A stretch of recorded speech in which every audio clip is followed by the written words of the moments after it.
ইসলাম অমুসলিম দেশে উচ্চশিক্ষার জন্য যেতে নিষেধ করে না। যদি আপনার ইমানকে রক্ষা করার মতো পুঁজি থাকে, সেখানে গিয়ে কি ধরনের চ্যালেঞ্জের মুখোমুখি হবেন সেগুলো মাথায় রেখে আপনি নিজেকে সমৃদ্ধ করে যান, বরং উল্টা দাওয়াতে মিশন নিয়ে যান, আপনি অবশ্যই যেতে পারেন।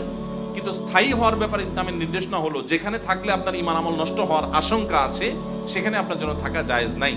এখন পৃথিবীর অমুসলিম দেশগুলোর অনেক জায়গা আছে, যেমন ইংল্যান্ডের কিছু কিছু জায়গা আছে, অস্ট্রেলিয়ার কিছু কিছু জায়গা আছে, মুসলমানদের নিজস্ব সোসাইটি ডেভেলপ হয়ে গেছে, মুসলমানদের সবকিছু সেখানে আছে। এরকম জায়গায় আলহামদুলিল্লাহ মুসলমানদের ইমান নষ্ট হওয়ার আশঙ্কা কম যদি ওই জায়গায় সে থাকে। তো এরকম পরিবেশ যদি আপনি পান তাহলে সেখানে থাকতে পারেন।